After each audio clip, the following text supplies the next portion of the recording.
Well, hello there. Someone's on vacation. How's it going, everyone? This is day 4 of GenCon overview. The 15-minute now review is what's going to be. Got a few things to talk. We got a question about RPGs, and I don't know how to answer this. I don't play them. Mistaken RPGs is. I would say the most common mistake is that you're playing with people that don't act as the characters in the game. Yeah. If there's someone that is not into their character, that can bring down the whole session. Every time. True. That's a good tip. All right, so we got some topics to go over. First off, real quick, Twilight Imperium game mat update. It will be available later on this fall, but why make something and not make it available at Gen Con? That's what I want to know. Again, total fail. I feel this year. Fantasy Flight Games. I will say this. Game Boy Geek, I just finished his Twilight Inscription review. Not a fan. He rushed to get it, but said, no, not as it goes. Listed a few problems. And also, when I look at it, it's repurposed art from Twilight Imperium 4. There's a bit new art, but they just repurpose a lot of the same artwork. It's the same universe. Why not? Well, I mean, I guess. And if you're lazy and want to slap something together real quick, go for it. Exactly. What? I'm just kidding. All right, so here we go. What was the hotness at Gen Con? I only got one because someone told me, because I asked him. He said Dwellings of Everdale. That's your game. That's your jam. I just put it on the shelf. He said that was the hotness. Yo, it is the hotness, by the way. And it's only the hotness if you buy it with the sound bases. I'm sorry, the deluxe version is the only way to go. If you didn't play with that, you were neglected. Premium experience. It's awesome. Were they selling the deluxe version at Gen Con? I don't know. I know their website still had some the last time I remember looking. This was months ago. Oh. But they most likely brought those and sold them all. How much were they? $300? 500? I think it was like 250. Okay. They probably brought them to Gen Con and sold out of them. Yeah, I mean, it's great. Great. Yeah. But you can get a peanut butter filled pretzel here. Just come by the house. It's not even Gen Con special, but we'll give it to you. Oh, come here. Come here. For the price of Everdale. Yeah, Eldervale. Yeah. But anyway, so what was the hotness? Tell me. Please, yeah. I want to know, since there were no big announcements. Yeah, so I was going through Twitter and I found some games that I've seen everybody kind of rave about.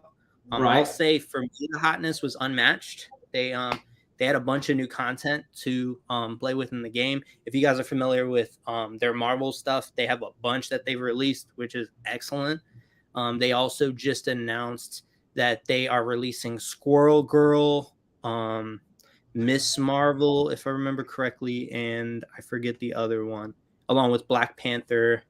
It's awesome. I'm excited. But the hotness from what I've seen online, one of them is by Pandasaurus called Skate Summer. I could not find a single thing about what it looks like.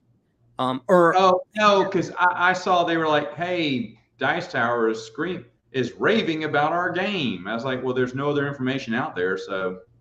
Yeah, it's weird. Maybe that's just for now. The other one, also by Pandasaurus, is called The Fox Experiment. A lot of people are raving about the theme on this game. That is super thematic. If you look closer at the pieces, they look great. What are you supposed to be doing in the Fox Experiment? Steal chickens? It looks like you're trying to build a network of foxes. It's interesting. That's about all I could get just by looking at the board. All right. So build that network of foxes and enjoy it. It's the hotness. The other is people were raving about 2 expansions, one being for Great Western Trail and the other for Parks. If you're familiar with either of those games, I don't like Great Western Trail. I played it, wasn't a fan. But people say that the expansion was good. And there's also a game called Ahoy, which is a pirate game. I actually, if I show you the pieces, you might think it's pretty interesting. Since I know you like wooden pieces for some reason. I mean, because they're awesome. Whatever. Okay. Yeah, that was raved, and I think there's 2 other games. The one has been in every convention for like the past 2 years. Obviously, COVID probably had a lot to do with it, but it was called Steam Pot. I'm sure you've seen it, but it's coming out next year, and they were demoing it again. Right. Very excited for that. And finally, an older game that I'd never heard of by Haba. It is called Castle Knights. That is all I got from it. It looks interesting. There's a bunch of different maps where you're. I see that. Yeah. Interesting. But the hotness. The hotness. There you go. People raving about. Yeah, I'm looking at Great Western Trail. I thought I'd played this before, but maybe I have not. You gotta play Western Legends. Forget that one. Western Legends. I played another one, a Western game that everyone told me to get, and I thought it was garbage, and I gave it away, and I can't remember. It's not this one though. But yeah, I hear great Western Legends is awesome. Yeah, especially all the new stuff now. Ooh, so good. What, Jamie? You need to be on the scene at GenCon. That's what you need. That's where you need to be, sir. I'd love to see Jamie at GenCon. That's what we call it. Jamie at GenCon. Coin that. He's close to it too, I believe. He's in Tennessee. He's closer. Yeah, he's Tennessee. He's right there. He may as well. Jamie at GenCon coming out next year. Who would criticize you for I know. Only because what we said we do this for GenCon. But don't worry, because we're almost to the halfway point here. So last thing, done with the hotness. Last thing, okay? Con's better than GenCon. We're gonna now. I am serious. GenCon is the WrestleMania of board game conventions. It is the end all be all. It is the big one. You know, I would say Essen would be like the international big one, but still GenCon is considered bigger. However, there are better cons than GenCon in our opinions. Now, Bernardo, you're going to tell me about why PAX Unplugged is better than GenCon. Go. Yeah, so I've recently, or the last big Gen Con before COVID, I went.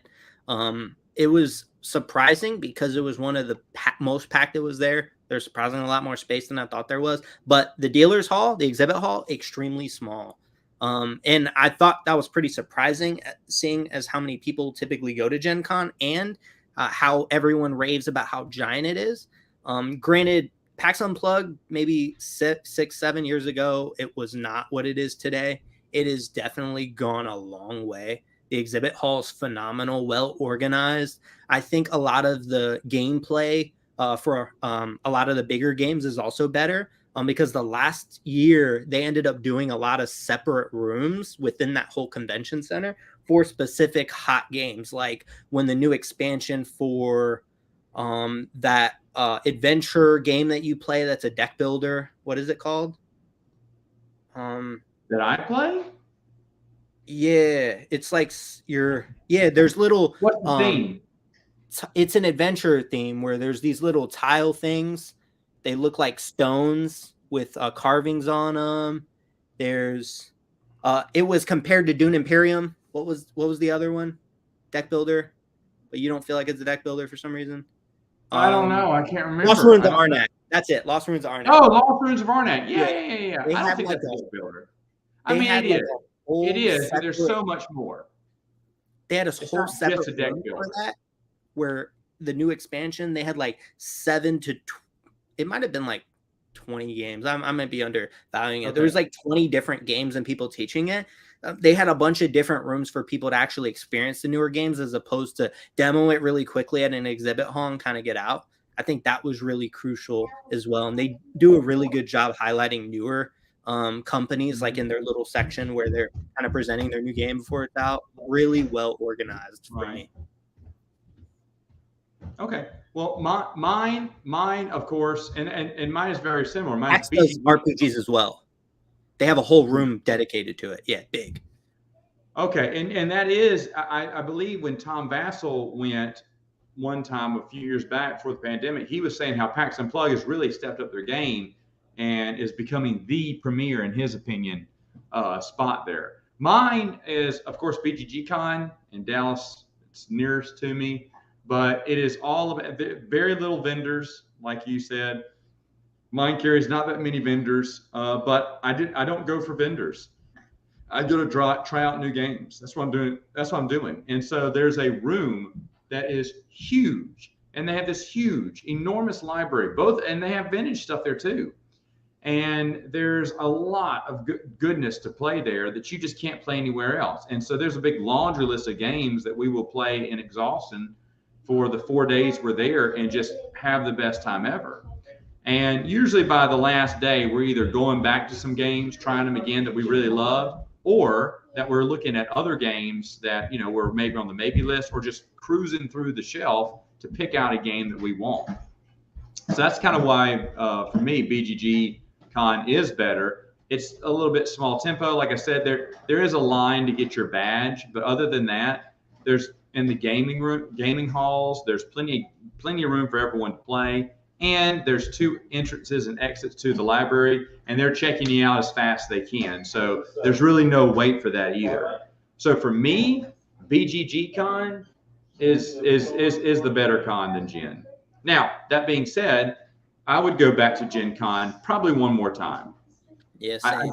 I don't think I'd need to go I wouldn't have the need, even if I had the availability, let's say, I wouldn't feel like I had the need to go.